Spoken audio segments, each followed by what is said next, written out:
All right, champ. So in 2019, you was inducted into the Hall of Fame. For people who don't know, how does the Hall of Fame process actually work? What's that experience like? Oh man, it's different from today.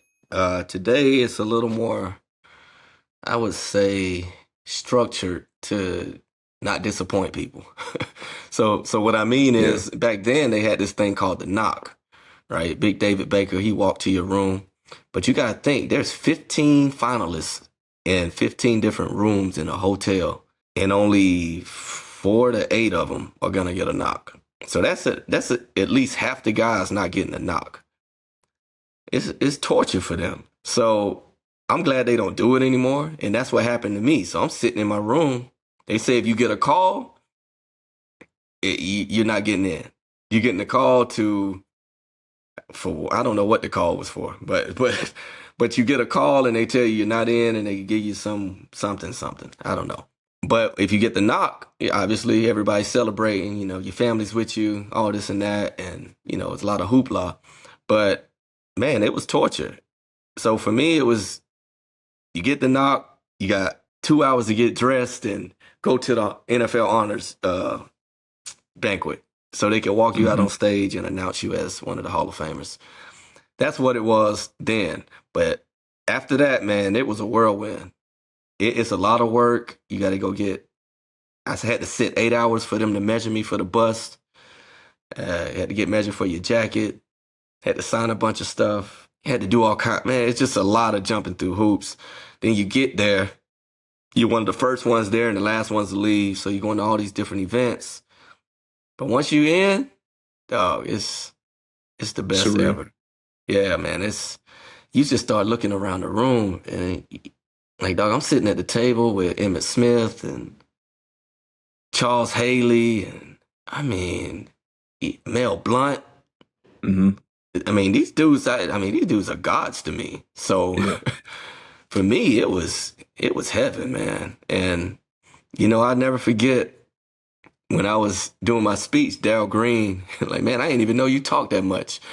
That's what he says to me. I'm like, man, we spent 5 years together. What are you talking about?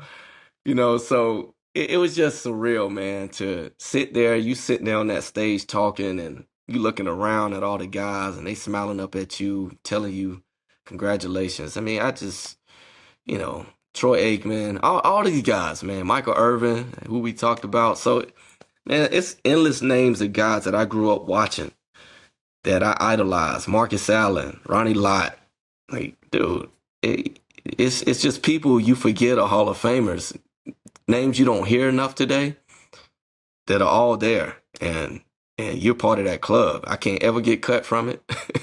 It's one of those, man. It's a lifelong thing, and I was never shy about saying that was a goal of mine to get that gold jacket, and I thought that was the ultimate stamp on a pro career, getting the gold jacket, and when people, want to give me shit about not getting a ring, I'm like, man, that's a team thing. I wish I could have got it, but I But me, didn't. I'm But decorated. I damn sure got this jacket though. Yeah. So the hell with that. Yeah. So it Hey, definitely hey, makes me hey, feel hey, better about make sure y'all clip that right there. For real. Yeah, man, uh, I damn sure got this jacket though. yeah, man. Prime, he loves to talk about it, man. We got that jacket you ain't have to pay for. It's just one of them things, man. It's less than 400 of us in the Yeah. history of the game, and I'm proud to be one of them. Yeah. Were you nervous when you were saying your speech? Like, how did it go? Did you have like a script, or did you just Of freelance course. it a little You know bit? what? No, I didn't freelance at all. Now, I think Ed Okay. Reed, because he was in my class too. Ed Reed kind of tried to freelance a little bit, but he did all right. But at the same time, Yeah. it's nerve wracking if you don't have those words down. So no, Hmm. you write your speech how you want to write it. You send it to a speechwriter. They kind of condense it for you, and they send it back, and then I kind of tweak and send it back. So it's somebody helping you if you need the help. And I used that help like a mug because I didn't trust myself. I wanted to stay conformed and to the point. This is back when they used to let us speak for like 25, 30 minutes. if you go back and watch some of those previous speeches from back in the day, man, them dudes was up there 30, 40 minutes. Look at Ray Lewis' speech. I mean, one of the most iconic speeches. I think he spoke for probably about an hour. so, Yeah. so, and you know, it's memorable, but you know, man, it's one of those big moments, man. I was glad that I came in when I did because it was kind of like the old regime, you know, the knock, you know, the long speeches. It was beautiful. I know you use hella shout outs too. Shout out Oh, yeah. moms, shout out sisters, Oh, shout out yeah. my old trainer back in the You know, I made sure I shout out a lot of people from where I grew up Yeah, because no a doubt. lot of them think you forget. But Mhm. man, I'll never forget the guys I grew up with.